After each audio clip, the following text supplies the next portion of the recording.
Hello and welcome to Refuse. As always, I'm Plume Noir, and here we have Avengers number 22. I've been kind of hard on this book, and it hasn't been very good as far as I'm concerned. It's been okay. It's had some okay issues, but for the most part, I think it's been pretty lackluster. This issue, however, I thought was pretty good. Um, Only because if I will give one thing to Jason Aaron, is that he's actually gotten me into the Robbie version of Ghost Rider. I was more into Johnny Blaze and Daniel Ketch, but this I didn't really get into. To me, the Ghost Rider was always the motorcycle dude. So having the Hell Charger didn't really interest me very much. But I will say, what he's been doing with him in this book has been really good. I've been really enjoying uh, Ghost Rider in this book, and I never would have thought I would have liked an Avengers book with Ghost Rider in it. But he has been one of the better parts, and this issue is pretty much all about him. It's the beginning of a new story arc, Challenge of the Ghost Riders, and where we have seen in the past that it looks like Johnny Blaze is ruling hell, and Robbie is just the latest one of a bunch of Ghost Riders. So it's kind of interesting. This issue fills in a lot of that. I shouldn't say fills in a lot of that, but it kind of introduces you to stuff in case you didn't read his series. It does mention in some of the dialogue some more information about him. Someone like me who haven't even gone to his Wikipedia page. So let me just go back to the first page here. I absolutely hate this picture. The Exorcism at Avengers Mountain. So that's the name of the book. You see where it's going. It's Robbie driving his little brother to school, and the Hell Charger just takes over because it wants flesh and blood and souls and that. That's how it feeds. That's how it you know um, fuels its engine. And Robbie has no control over it at all. His brother thinks it's cool as heck. He finally ends up being able to drop his brother off at school. His brother does not even realize what had been going on. So when Robbie gets out, he's kicking the car. His brother's just like, "Hey, what's wrong?" "No, car's just running weird, but I'll get it fixed. I promised." So, he's thinking about quitting the Avengers, quitting being Ghost Rider. So, what he does is he takes the car out to the middle of the desert, smashes it, tears it apart, and buries it. Um, find out the very next day, actually, not even the next day, when he got home, it was waiting for him, good as new. And so, he's telling the Avengers what happened, how he wants to be rid of the Ghost Rider curse. So there's some talk about what Ghost Rider actually is. Is it a curse? Is it God's punishment against humans? No one's really sure. So Black Panther calls in a specialist because, as he says, he tries to call Danny Ketch, and he answers drunk and hangs up on him. He tries to call Johnny Blaze, but no one's heard from him in months. And of course, Blade is he hunts demons and vampires and that. So when he's talking to Black Panther, he says that Ghost Rider was already a monster. We're all monsters in someone else's eyes. Blade, focus on helping the boy. Got a sword that can do that. So Blade's no nonsense. It's kind of interesting that he's been so easy so far to work with Ghost Rider. And I do love the fact he has boy thing. God, I hate saying that. That's even worse than man thing. That's on his shoulder. Um, Even helped him fly in the last issue. I kind of like that. I don't know why. It's just so goofy, and it's perfect. I mean, I like when things are kind of goofy. So as Blade tries to tell him, "You're a Ghost Rider kid, and I've run with enough spirits of vengeance to know there's only one hard and fast rule when it comes to the Riders. Whatever you think you know is sure as hell a lie. Ghost Riders have been around for the entirety of human history, but we still don't really know their origin or true purpose."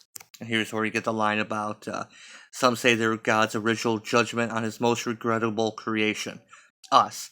Others say it's a curse, one that fools usually bring on themselves by making a deal with some devil or another. And like Robbie says, I never made no deals.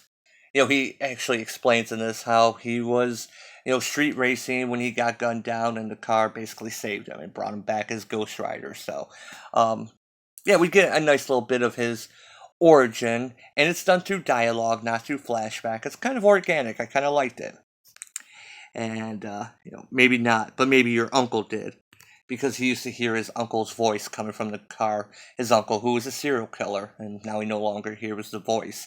I did not know that about him, because like I said, I didn't read the book, so um, some new information on me. So they're going to run some tests on Robbie while they're waiting for Black Panther's expert to show up. So and Black Panther asks him to become Ghost Rider, and that's when the car freaks out. It just fires up. He bursts into flames, and makes the chains come out, and the car starts flying, and all this energy is spiking, and Cap's trying to free him. Cap says, shut it down, teleport the car into the sun. That could kill the boy, Steve. So could this. We have to get this thing off of him. And Carol tries to punch it, but it heals immediately. Blade's Hellfire shotgun is not doing anything. But here we see Robbie is now Ghost Rider, and you already got more than a bazooka. You've got me, and I'm going to kill this Hell Charger no matter what it. And then they hear a voice. You tried to start without me, didn't you? You damned fools. And who is this voice? Well, it's Damien Hellstrom, who seems to have shaved his head at some point and gained some pointy ears, but the scar, red hair, the trident, it's a giveaway. You're lucky you're not all vomiting blood and screaming at one another in Latin. And if you Avengers plan on surviving this experience with your pathetic souls intact, I suggest you do exactly what I say from here on out. One panel kind of bothered me, and it's this panel, where Carol looks over and says, T'Challa, who the hell is this jerk? That's the expert I summoned. Avengers, meet Damien Hellstrom, the son of Satan. Now, there's one thing that kind of bothers me. We saw in a previous issue where I think Carol was telling Robbie that they need to go through all the Avengers files, to get up to speed on who everyone is. That's something that Captain America is all about. Carol should know who he is based on those type of files. But another reason why she should know who he is? Because in New Avengers, she was in there with him. There she is, holding him back during the Brother Voodoo storyline. Yeah, she knows who he is. So yeah, for some reason that really, really bothered me. I guess maybe she has face blindness, and he shaved his head and grew a goatee, and somehow overlooked the giant upside down pentagram and everything. The fact he likes to go shirtless. Yeah, somehow she missed all that. So, anyway, just one little panel that just bugged me. Anyway. I'm going to skip ahead because we got the setup for the next storyline. More War of the Realms fallout. They've been cleaning out some of the battlefields from the War of the Realms, and Captain Marvel and her War Avengers defeat a large force of fire goblins. And so as they're exploring the area, she had some of her people getting rid of some of the leftovers here. Basically, She-Hulk is tearing stuff up because that's what She-Hulk does now when they find a cave. And some Wakandans, expert, spelunkers basically, ran screaming out of the cave. So Shuri went in and found something. Why she needed to bring them all the way to this instead of just calling Thor and Iron Man and say, hey, look what I found. She finds an Iron Man helmet. It dates to 1 million BCE. I do appreciate that she uses BCE, which is before Common Era. So a lot of people do that now these days, especially ones that go with a more scientific bent instead of saying BC before Christ. They say BCE before Common Era. Um, the Stone Age, but it was not carved from stone. It's fossilized metal. What? Oh, okay. There would appear to be the remains of a skull inside, a Homo sapien skull. That is unnatural.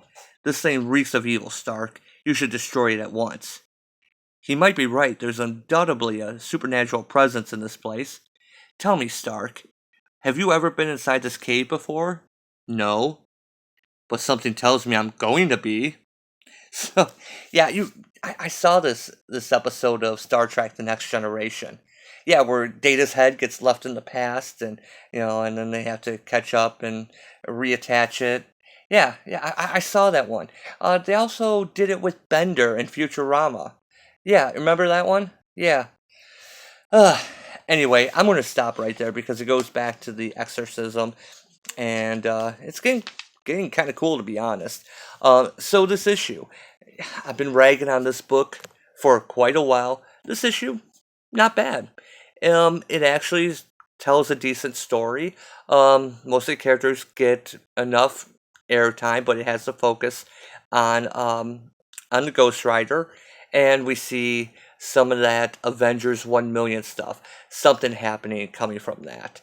Um, you would think that Sherry would have already ran some type of super DNA on that to find out, if that skull matched Stark or not. But um, I don't know why she had to bring him to the cave and unbox it there. But anyway, it was more dramatic that way. So anyway, this issue, I'll go 1 o'clock on it. I'll go 1 o'clock. I enjoyed it. It's probably been one of the better issues that I've read in this book. So, but of course, it's the beginning of a storyline, so we'll see how the storyline continues out. So, and that's about all I have to say about it. I'm really digging Jason Aaron's take on Ghost Rider. Maybe I will go back and read Robbie's run on it. Maybe it was pretty good. I missed it, so I don't know. So anyway, as always, well, we'll say 1 o'clock. I don't know if I said it. 1 o'clock. And as always, thanks for watching, and I will see you next time.